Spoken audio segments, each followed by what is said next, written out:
Hello and welcome to Automation Car Builds, where today something a bit different. Recently, and by recently I mean yesterday, there was a automation car building competition. There's several categories, there's information and stuff. Anyway, competition closed yesterday. I've already submitted the car by the time you're watching this, and so here it is. I decided to build one car and enter it into the F category, which is the fun category, the 90s hot hatch thing. So I picked the year of 1997, used, where's the body for it now? Somewhere here. Yeah, it was 1995. So yeah, I went with 1997 so I'd have a bit more technology, but the having an older body wouldn't affect it too much, as I don't know, I didn't actually check going to 1998 or 99. Probably should have. Oh well. Yeah, I spent quite a lot of time doing this. Stats have actually gone down slightly since like one point. This has gone through so many various iterations, it's not even funny. But yeah, anyway, so I've gone with an entirely steel chassis with front transverse, obviously double wishbone. Didn't go in multi-link or push rod because while I would have gone comfort and sportiness up, which would be good for a hot hatch, they also drive the cost up quite a bit, and apparently the markets don't like that. Also, there's, I don't know, something else here probably that negatively affects it. I didn't actually try a push rod, and at this point now I'm not going to change anything since it's all done. I've already submitted it, so I don't want to go through the pain. Engine, a tiny 1.6 litre with as low a stroke as I could possibly get while also keeping the weight low. Obviously lower stroke, while it's nice for having high RPM, it does mean that there's a higher weight, and I've just realised, because I used forged internals, I could have ran the higher stroke, lowered the lowered the bore a bit, and reduced the weight while still keeping similar just capacity. Oh well, yeah, I'm gonna notice quite a lot of things now, aren't I? Forged internals except for the crankshaft, because yeah, you can see 9.2 thousand RPM. That's still more than enough. With +2 quality, I don't know why I've done that. Also, that category, the fun category was on 180 when I when I last checked, 185 even. So it's gone down. Well, that's nice to know. Compression 9.3. This is naturally aspirated. VVT helps big time. There's really no point not adding VVT, is what I found out. +3 quality on the top end. Really useful just for trying to get performance up, and yeah, you get quite a lot of performance and fuel economy gain, because that, like if I go none, you can see big loss in fuel efficiency. And while performance loss isn't as big, it does mean you can be a lot more aggressive on, say, like the fuel mixture or whatever, while still keeping the same fuel economy. In general, it's just a good thing to have. Naturally aspirated, obviously multi-point fuel injection, throttle per cylinder, because if I didn't, well, it'd get choked significantly. Performance intake, you may notice 91 loudness rating. Yeah, because I'm not building this to any sort of realistic standard, this car is sort of slightly brutal. Slightly.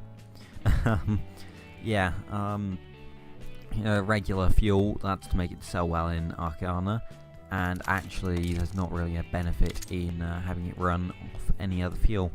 So, yeah, that's good. Then exhaust long tubular. Didn't go with raised tubular because that limits production, and I believe it's actually yeah, it's a bit more expensive, and I don't know, I assume there's some other issues with it that means the cost is or the competitiveness, that's the one, is reduced. Or desirability, I can't remember what that is. Anyway, yeah, no exhaust system, -6 on the exhaust. Yeah, it's interesting, I know. But it's all for good reason. And yeah, overall, I mean, it's a light engine that should be in a racing car, really. I could see this being used in some kind of like Formula, like maybe not 3, but like a Formula fictional brand. I don't know. Yeah. Anyway, there's only one trim body. Paint. I've gone with a nice black and white colour scheme. Spent a lot of time on the design, since the competition's mainly about the design aspect of the car. Yeah, I'm not 100% sold on it. This I've just noticed I'm not a massive fan of, but I've submitted the car, so oh well. Sort of got this bit of a strip going along here, sort of to go along in line. I've just realised that doesn't entirely line up. Oh well. There's a sort of rear wing with quite a lot of various fixtures around here. Try and smoothen it out. Door handle, just went with whatever, again with the door mirrors. Got these little square vents around, and a little vent down here, just because. Front splitters, and I tried to go with a very angular, very angry looking front, and I think I pulled it off quite nicely. But the vents on the bonnet again. I took a lot of inspiration from stuff like a Japanese K car, and such as like Alto Works, Suzuki Alto Works, things like that. Daihatsu Mira, I think it's called. But yeah, those kind of things, along with stuff like the Peugeot 106. I took a lot of inspiration from at the beginning when I was sort of deciding headlights and things. So, yeah. Styling wise, I don't know. I think it looks pretty good. I do think it, at least on the front, it looks fantastic. But when you get around to the back, I'm sort of slightly concerned that it looks a bit too modern. Like, I did try and go for like the sort of 90s sort of big long light display stuff, like what is it, like the S14 Silvia, I believe, had something like this. Subaru SVX or whatever it's called. You know, things like that. Again, with like I don't know, cars slip my mind, but I always thought it was a very 90s Japanese thing to have a long sort of light display on the back, and then these vertical lights, so like your very European hatchbacks. But yeah, gearing wise, it's only set to, what is it, 118 miles an hour. Speed limited, because any higher and then the cost really shoots up because of the tyres. And 0 to 16, 6.4 seconds. It will go quicker, that just kills the stats though. A geared LSD, you know, just maximum performance possible, could go with an automatic locker, which at some point would have increased to 0 to 60, but yeah, obviously, even if it did, geared LSD, by far much better for stats in handling and drivability. Tyres, interesting thing, 265s on the front. They're huge. I know they're not particularly era correct. I mean, not many cars at all in the 1990s would have had 265s, like even looking at things like Dodge Vipers and yeah, and like the Lamborghinis and Ferraris. I mean, this probably would have had the widest tyres in the world, on the front at least. Not sure about the widest tyres ever, but definitely on the front. It wouldn't surprise me back in 97. And then on the back, 235s, so a lot smaller. That's to encourage, sort of make it oversteer a bit. Since it's quite hard to make front-wheel drive cars get close to the sportiness, they tend to understeer a lot more, so they stay along the drivability line. So certainly was a challenge making that work, but I did. Brakes, this is not how I'd set up a car at all, but the stats are really odd. And okay, now the rating's 186.7. Apparently it just likes to change randomly. Cool. Yeah, these aren't how I'd set up stats at all. But yeah, how I'd set up the brakes, obviously I'd go for a lot bigger. But you can see how they're only just about covering it. I personally prefer to have a lot more, but a lot more sort of space in between, like the maximum tire grip and the actual brake performance. But as you can see, doing that seriously hurts the performance, and doing that increases. Oh well. Yeah. So yeah. It's sort of strange in the stats. You can see as well, very far to the rear.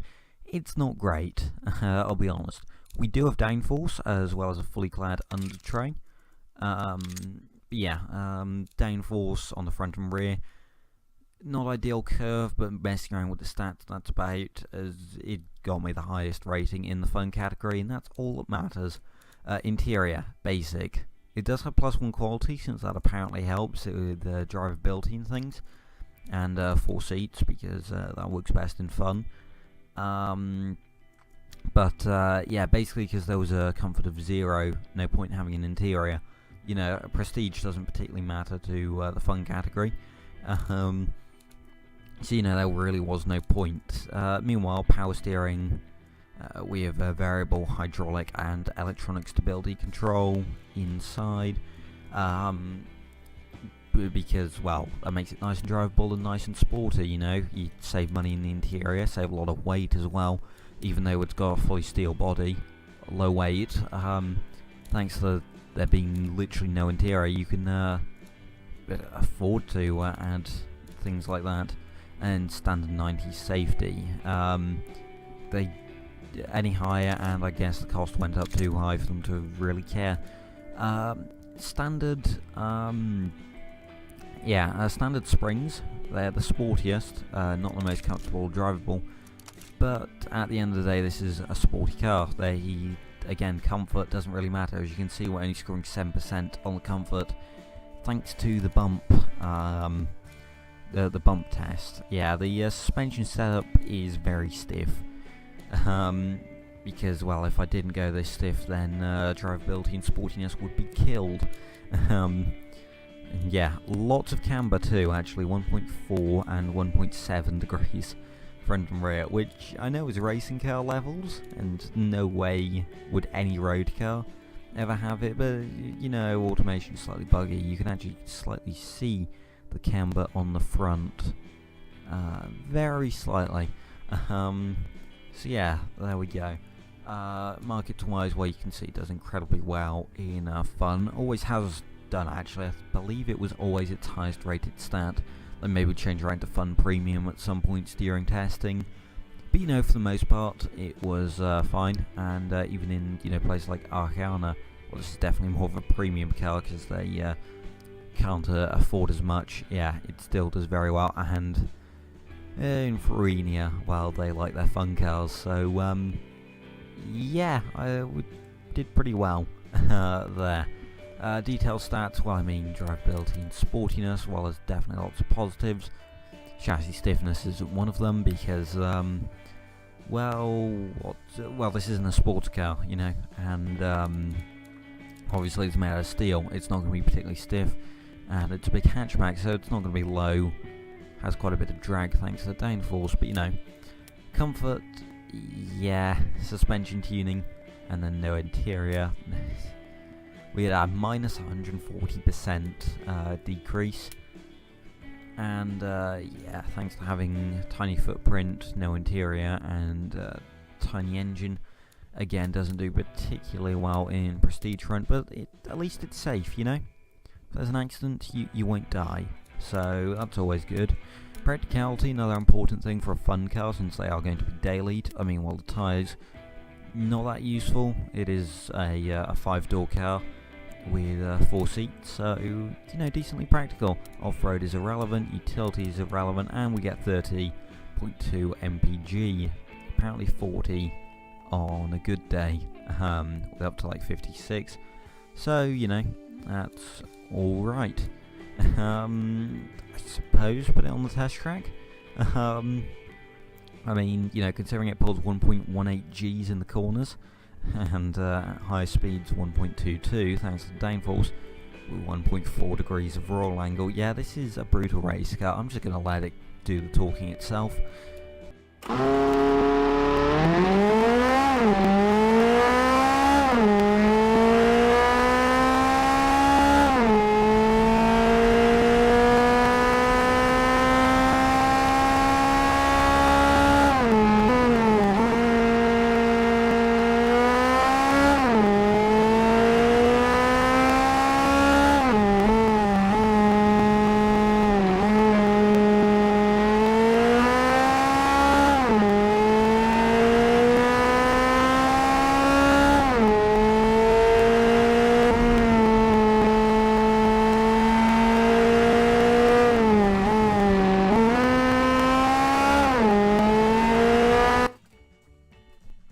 And there we go, a lap time of 1:27.96, which, I mean, that's pretty quick. I mean, well, considering last time the Buick competitor, which, you know, is a big V8 or V6 twin turbo car with about twice the power, only, what, 4 seconds quicker, 5 seconds quicker, you know, that I think shows a lot about how fast this car is, despite, you know, having a 1.6 litre engine.